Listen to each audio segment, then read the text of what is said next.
quando fui convidado, até porque o Instituto Liberal que eu presido está apoiando aí o evento, me foi passado que era mais um bate-papo aí sobre literatura e eu contar um pouco da história, por que eu cheguei aqui, uma vez que eu fiz MBA de Finanças no IBMEC, trabalhei no mercado financeiro desde 97, quer dizer, minha área era bem diferente, e de repente cá estou eu escrevendo um blog na Veja, coluna no Globo e vivendo da escrita, né, o que no Brasil inclusive é muito difícil.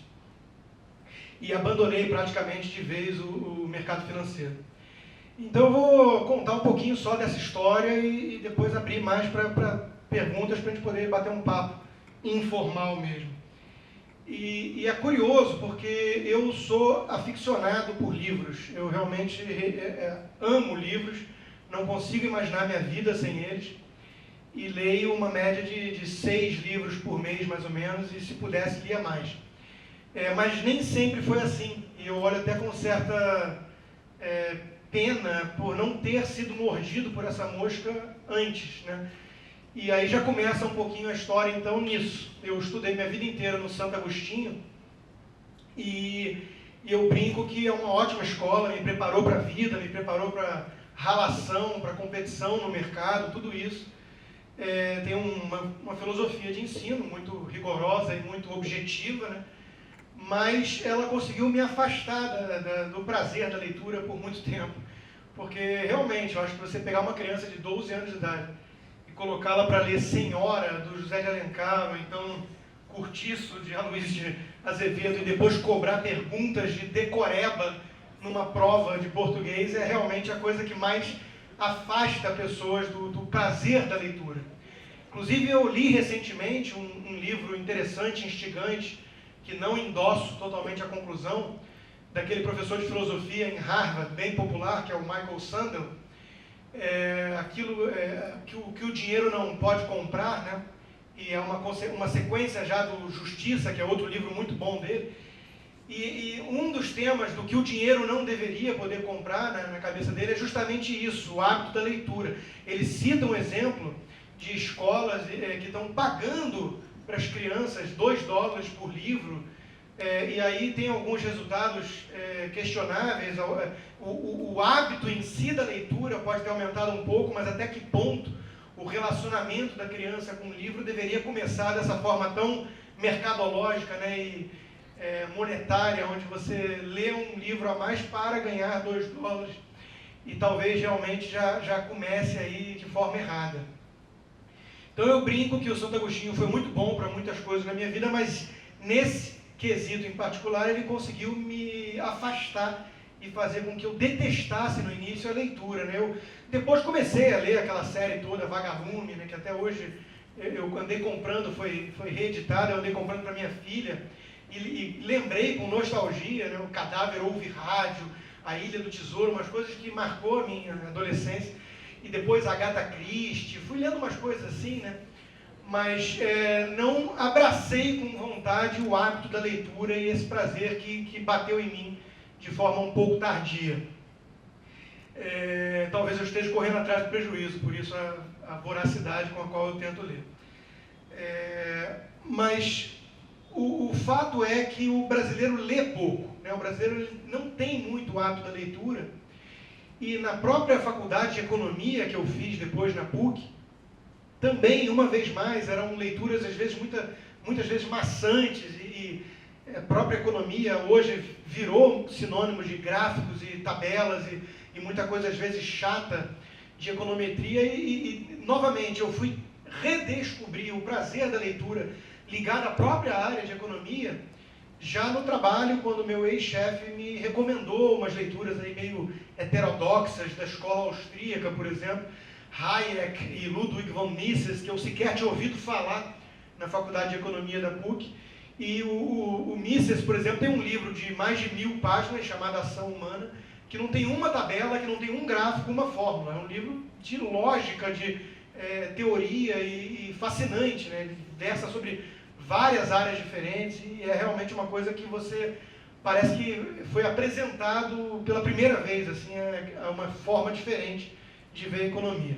Com o tempo, e não demorou muito, eu percebi que isso passou a ser um pretexto para eu poder ir em busca de leituras muito mais interessantes que me instigavam no campo da filosofia. Então estava eu lá escondido lendo Schopenhauer ou Nietzsche, com um pretexto de que isso era útil para o mercado financeiro. No fundo era um interesse genuíno de conhecer, né, de amor ao conhecimento mesmo, que é a própria definição de filosofia.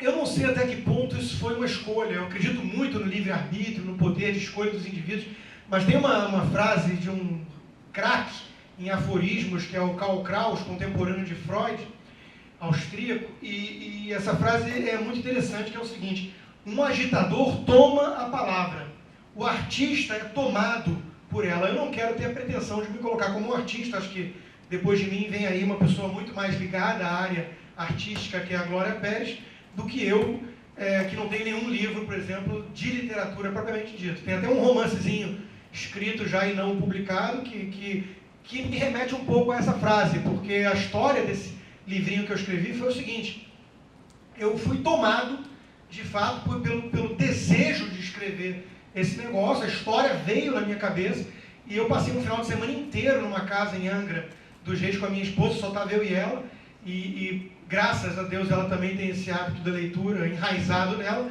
então ela ficou lá no canto dela e eu pari um livro em um final de semana. É um livro pequenininho, tem 50, 60 páginas, mas ele foi parido assim, quase sem dormir, que é o livro que eu, inclusive, tenho o personagem do Otávio de Ramalho, onde eu faço mais ou menos as pazes com Otávio de Ramalho, que algumas pessoas que me acompanham há mais tempo, desde a época de Orkut, saberão de quem se trata. Mas, então, eu entendo essa frase do Kraus, né? Você é tomado por aquela coisa de tal forma que você às vezes não tem nem muita escolha, né? Então eu fui cada vez mais tendo que escrever. No começo era desabafo, no começo era uma necessidade de colocar para fora coisas que eu via em volta e me revoltavam, me indignavam, e com o tempo eu fui percebendo que isso era aquilo que me identificava, que eu passava a me identificar enquanto ser humano, enquanto pessoa, enquanto indivíduo, de tal forma com aquilo que eu não podia mais abrir mão daquilo. E isso foi realmente prejudicando até mesmo o meu desempenho no trabalho. Eu fui vendo que todo o tempo vago que eu tinha, que antes era dedicado de forma até bem workaholic para o trabalho, para análise de empresas e para pesquisas ligadas a isso, eu fui vendo que todo o tempo que eu tinha vago, ou até mesmo invadindo um pouco o tempo não vago, né, o tempo de trabalho, eu fui vendo que eu estava dedicando a isso. Então, o meu primeiro livro, publicado em 2004, Prisioneiros da Liberdade, é uma coletânea de artigos que foram paridos já como desabafos e artigos de indignação, até mesmo em momentos ali de trabalho ou de madrugada, quando dava, né? Quando eu recebia o chamado, quando eu tinha que escrever aquilo. E para quem escreve, para quem vive disso, sabe como é diferente você ter que ter um prazo, um deadline para escrever alguma coisa, um artigo que seja, ou quando você, às vezes, acorda às 6 da manhã, cai da cama e vai para o computador sonolento ainda, tendo que desabafar sobre aquilo que você estava sonhando e tudo mais. Então, acho que, eu não sei se é uma coisa maravilhosa ou não, eu vejo como muito positivo para a minha vida, acho que minha vida mudou. Eu acabei saindo desse trabalho, que fiquei 6 anos e foi muito bom para a minha vida, eu sou muito grato, mas não estava mais sendo condizente manter ambos, e eu tomei uma opção, eu escolhi, ou fui escolhido, por ir migrando cada vez mais para poder dar um jeito de viver disso. Quando eu saí do trabalho, na minha cabeça tinha colocado que eu ia ficar um período sabático de 6 a 12 meses para ver o que eu ia fazer da minha vida. Enquanto isso, eu ia ler muito e escrever um livro sobre o PT, que era 2005, então 1 ano depois do meu primeiro livro, que fui tomado então também pelo tema, e acabei em 1 semana produzindo um outro livro, que foi o Estrela Cadente, As Contradições Atrapalhadas do PT, e em 1 semana em casa, então, estava pronto o livro, e eu me vi de repente sem ter o que fazer, e desesperado, falando, bom, eu preciso dar um jeito de ganhar algum dinheiro e ao mesmo tempo não abrir mão disso, porque eu já vi que a minha vida vai ser por esse caminho. Acabei conseguindo, por um bom tempo, manter ambas as coisas, optando por um trabalho com remuneração menor e menos chance potencial de enriquecimento, mas que me dava mais tempo vago para manter minha paixão, né? E com isso fui, então, escrevi em blogs e a coisa foi crescendo, foi tomando uma dimensão maior. Fui convidado para fundar um instituto, fundei o Instituto Millennium, junto com pessoas de renome já, como Paulo Guedes, como Gustavo Franco. E dali virou uma vitrine que o pessoal do Globo passou a me conhecer, e aí, há 3 anos e pouco atrás, me chamaram para escrever no jornal O Globo. Vários livros, que eu publiquei 7 livros já até hoje, desde 2004. As pessoas falam que eu escrevo livro assim, como as pessoas trocam de camisa, mas isso não é necessariamente verdade, porque desses 7 livros, quase todos são coletâneas de artigo. Na verdade, um que eu considero meu primeiro grande livro, que eu sentei e escrevi com começo, meio e fim, foi lançado recentemente por uma editora grande, que foi o Privatize Já, pela Leia. E aí a Leia, então, também me descobriu e a gente entrou no acordo para esse livro. E aí depois a Record me chamou e eu agora vou lançar o meu 8º livro o mês que vem, que é o Esquerda Caviar, que de longe eu considero meu melhor livro, não é porque é o que vai ser lançado, é porque realmente coloca todos os outros no chinelo. E é o livro que me dá mais orgulho de estar lançando. E me deu muito trabalho, porque realmente eu li muita coisa para escrevê-lo, mas, novamente, é um tema que me atravessava. É um tema que sempre fez parte dos meus debates infindáveis com amigos e depois nas redes sociais. Então, uma coisa que eu escrevi com um certo desgaste emocional, mas com muito tesão, né? Porque eu acho curioso que as pessoas pensam assim: se eu tivesse dinheiro para fazer isso, eu ia fazer. Aí vai lá e pensa no seu hobby, né? E tem uma frase interessante que é de uma autora, que é o seguinte: o segredo da vida talvez seja você dar um jeito de fazer aquilo que, se você tivesse dinheiro, você pagaria para fazer, né? Então, eu cansava de discutir com pessoas que no tempo vago falavam: pô, se eu tivesse dinheiro, se eu fosse rico, eu ia estar pedalando pelo mundo, se eu fosse rico, eu ia estar estudando sobre vinho. E aí eu pensava: bom, e se eu fosse rico, herdeiro, e tivesse condições de me aposentar, o que eu estaria fazendo? E ficava um tanto perplexo, ao mesmo tempo satisfeito com a resposta, que é o seguinte: nada muito diferente do que eu estou fazendo. É exatamente isso que eu quero, ou que eu preciso fazer para viver, é o ar que eu respiro. Então, eu estaria atacando o PT, a esquerda, o marxismo, e defendendo os valores liberais que eu acredito, e escrevendo, porque eu não conseguiria fazer de outra forma que não escrevendo, e fazendo palestras, muitas inclusive gratuitas, que eu vivo aceitando. Então, é realmente uma coisa que eu fui tomado por isso, não é uma coisa de escolha calculista e tudo mais, né? E acho que isso, no final do dia, acaba fazendo toda a diferença. Você fazer aquilo que você tem tesão, você faz sem dúvida nenhuma com outro tipo de postura, né? Achava uma perda de tempo ler literatura, e como eu estava errado nessa conclusão, né? Hoje eu vejo isso. Então, Shakespeare, Kafka, Camus e George Orwell e Huxley, os mais conhecidos na minha área de ideologia política, Sandor Marai, Dostoiévski, Philip Roth, Vargas Llosa, enfim, são vários e vários autores que eu adoro, que eu volta e meia pego para ler, e acho que enriquece, engrandece a vida, inclusive ajuda a ter uma visão mais holística, mais abrangente de várias outras áreas. Você não fica tão alienado, tão bitolado, lendo só sobre uma coisa. Eu realmente olho assim para o Brasil triste, porque esse hábito de leitura que eu vejo o quanto fez bem para mim e o quanto mudou até mesmo a minha vida, eu vejo como ele é pouco disseminado na nossa população. O Brasil tem um povo que lê muito pouco. A gente sabe disso, está cansado de ver nas pesquisas, e eu acho isso tudo muito triste mesmo, porque não sabem o que estão perdendo. Estão perdendo conhecimento, estão perdendo cultura, estão perdendo até mesmo um lazer que seja muito mais refinado sem dúvida nenhuma, e aí a gente vive na era do politicamente correto, que impede as pessoas de dizerem isso, mas como eu sou politicamente incorreto e não temo a polêmica, eu digo, até mesmo o lazer muito mais refinado, sem dúvida nenhuma, do que ver futebol e novela da televisão. Nada contra o sujeito que vê a novela e o futebol, que fique claro isso. Tem um autor da Escola de Chicago, George Stigler, que faz essa provocação aos intelectuais. Ele fala, quando está passando em canais concorrentes, de um lado uma peça de Hamlet e de outro lado um programa de humor, eu gostaria de crer que menos da metade dos professores intelectuais não está rindo. Só que a gente sabe que não é bem verdade. Mas, a princípio, nada contra o sujeito gostar do futebol. Várias pessoas super inteligentes e cultas gostam, eu conheço várias. Ou até mesmo, de vez em quando, ver uma novelinha para fazer uma massagem cerebral, né, para abstrair um pouquinho, botar o tico e teco para descansar.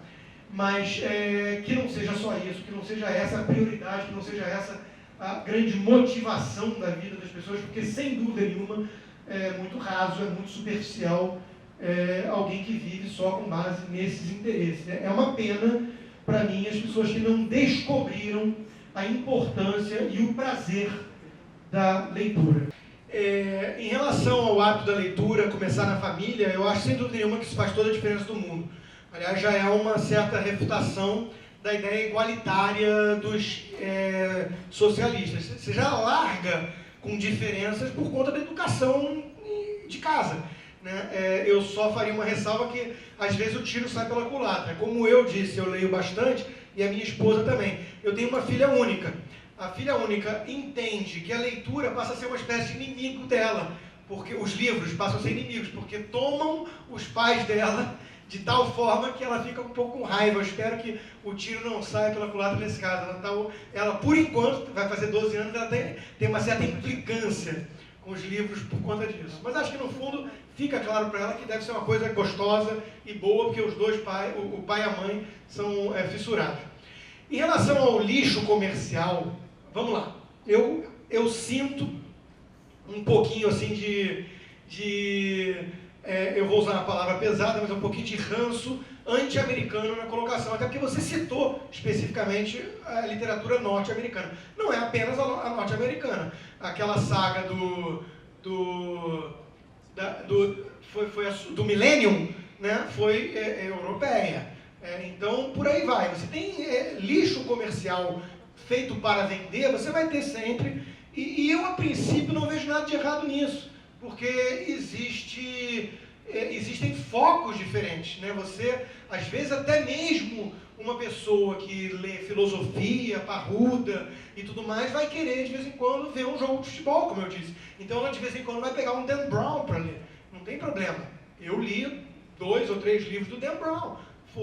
Foram momentos de lazer para mim, de massagem cerebral ali, divertidinho. Né? Não acrescenta muito na vida, mas é um momento divertido. Então, o problema não é esse para mim. O problema é, primeiro, o foco ser só esse, aí eu concordo, mas, e olha que interessante, às vezes, a existência dessa literatura pop, dessa literatura comercial, faz com que torne viável certas editoras poderem bancar coisas mais voltadas para um nicho diferente, que não tem mercado tão rentável às vezes, né? Então, por um lado, a gente vê isso, né? Editoras interessadas em bancar autores mais fora desse mercado pop e, ao mesmo tempo, precisando sobreviver, não tem jeito. O lucro não é um capeta, o lucro é necessário, porque só existem 2 formas, basicamente, de você se sustentar. Sustentar alguma coisa, que seja um think tank, um evento, voluntariamente ou via impostos. Só tem essas 2 formas. Né? Eu sempre prefiro a via voluntária. Eu acho que é muito cômodo as pessoas ficarem defendendo, e acaba sempre sendo um prisma um tanto autoritário. Quem defende isso sempre se coloca do lado do legislador, que é o seguinte: eu gosto de tal coisa, então o Estado devia financiar isso. Né? Porque o que é? A gente tem que botar os pingos nos is. O que é você dizer que o Estado deveria financiar isso? É você dizer que João, Maria e Pedro tem que pagar contra a vontade deles por aquele empreendimento cultural, porque voluntariamente no mercado eles não o fariam.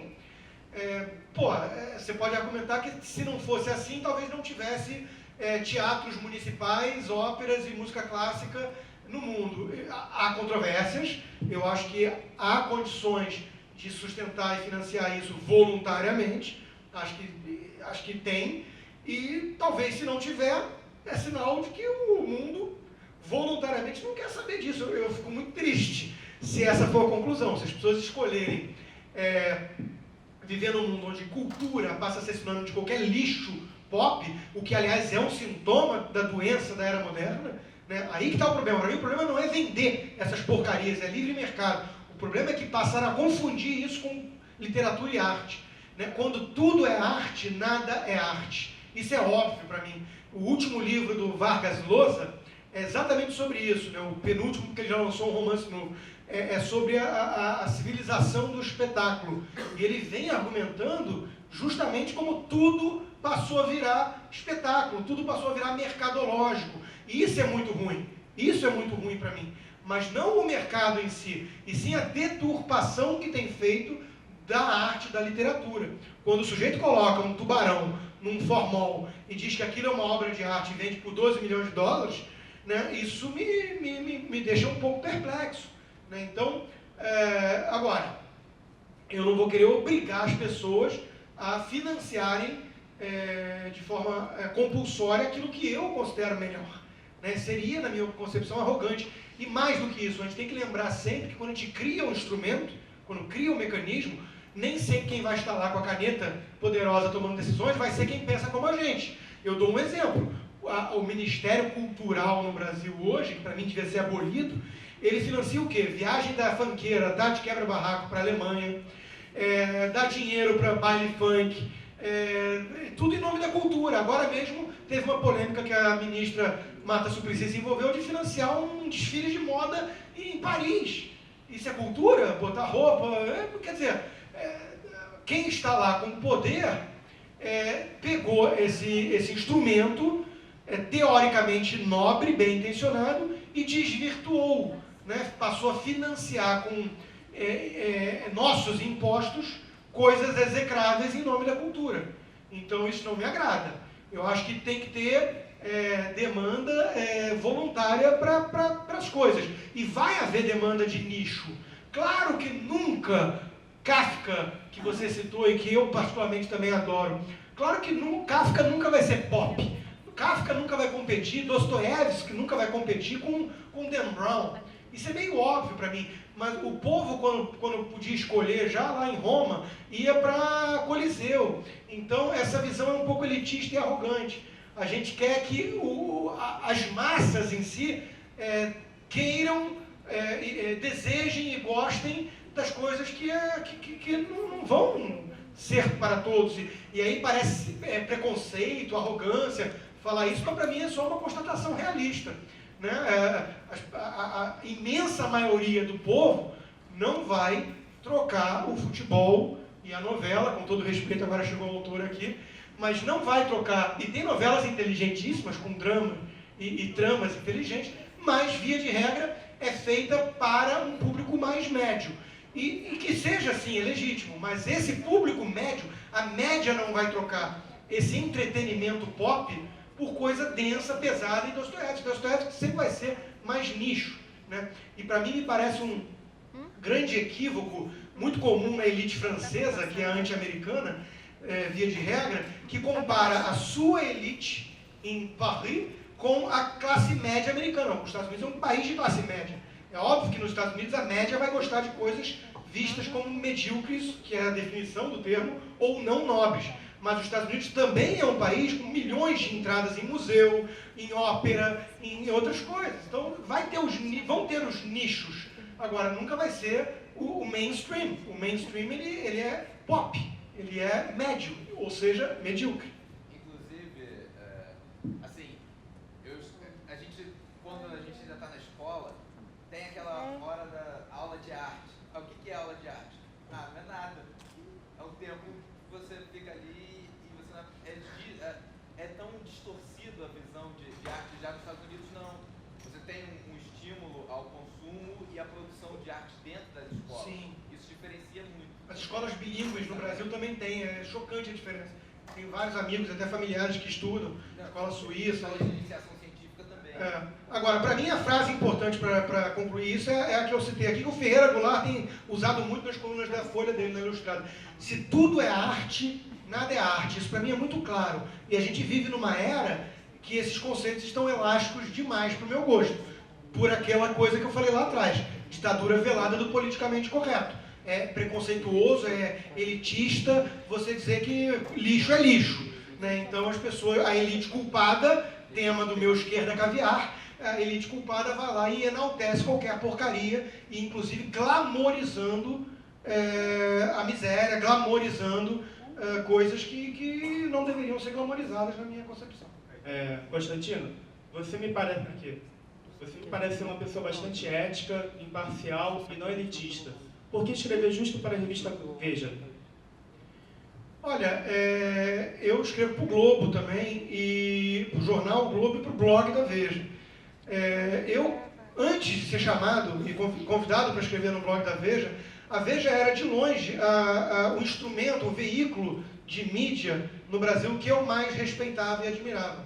De longe.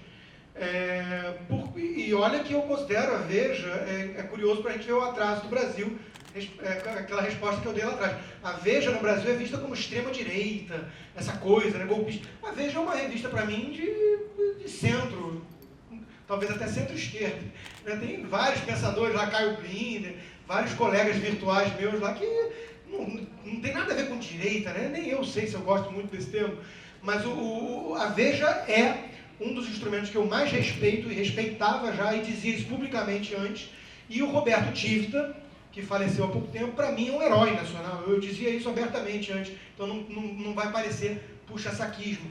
O Roberto Tivita, para mim, é um herói, um cara que tem um patrimônio que ele tem, que tem o que ele colocou em jogo, comprando a briga que ele comprou com quadrilha golpista na política brasileira, não é para qualquer um. Não é para qualquer um. É uma pessoa que colocou valores éticos acima de valores mercadológicos, sem dúvida nenhuma. Então, merece todo o meu respeito, o veículo, e não acho que seja questão de elitismo, não, uma questão de... Eu estou num instrumento que me dá total independência, assim como o Globo, justiça seja feita. Eu nunca fui pautado, há 3 anos e pouco de coluna no Globo, jamais tive nada ligado a uma patrulha ou uma pauta. Eu sou totalmente livre e eu uso meu canal para bater pesado, a ponto de algumas pessoas falarem, pô, passou isso no Globo? Passa, eles me dão carta branca, e é assim que tem que ser, na minha opinião. É um instrumento de... Agora, aproveito só para a brecha, para desfazer um mal-entendido muito comum no debate brasileiro, sobre censura. Né? Não é censura quando eu filtro certos comentários no meu blog. Eu chamo até de higienização, mas não é filtro, não é censura. Ninguém é obrigado a aceitar na sua própria propriedade que o sujeito vai lá te ofender. Eu aceito várias críticas construtivas no meu blog, basta entrar que você vai ver várias postagens contra meu ponto de vista, desde que educadas e desde que calcadas em argumentos. O debate é saudável, ninguém é dono da verdade. Mas não é censura. Assim como se porventura o Globo ou a Abril um dia virassem e falassem, esse artigo não vai ser publicado, não vou aceitar passar no meu filtro, eles estariam dentro do direito deles enquanto propriedade privada. Isso não é censura. Censura é quando o Estado vai lá e impede alguém de se manifestar. As pessoas gostam de falar que o monopólio da imprensa... Ora, tem milhares de revistas no Brasil, tem vários canais de televisão, tem várias rádios. O que eles reclamam não é de monopólio, o que eles reclamam é do sucesso mercadológico de alguns grupos melhores. As novelas da Globo são melhores. É uma baita produção. Você olha, é exportada para o mundo inteiro. É um baita produto. Então, não dá para dizer que é censura se barrar certas coisas ou que é monopólio porque tem mercado, porque tem market share.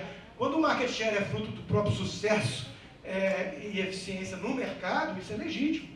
A gente tem que aceitar isso. Então eu escrevo para a Veja com muito orgulho, não por ser elitista ou algo do tipo, mas porque é um instrumento que, primeiro, me convidou, com muita honra eu aceitei, e segundo, porque eu considero o mais alinhado ao meu tipo de pensamento liberal hoje no Brasil. Se a Carta Capital me convidasse para ser colunista pagando 5 vezes mais do que a Veja me paga, eu jamais aceitaria, porque a minha reputação não vale isso. Agradecemos muito a você, Rodrigo. Muito obrigado.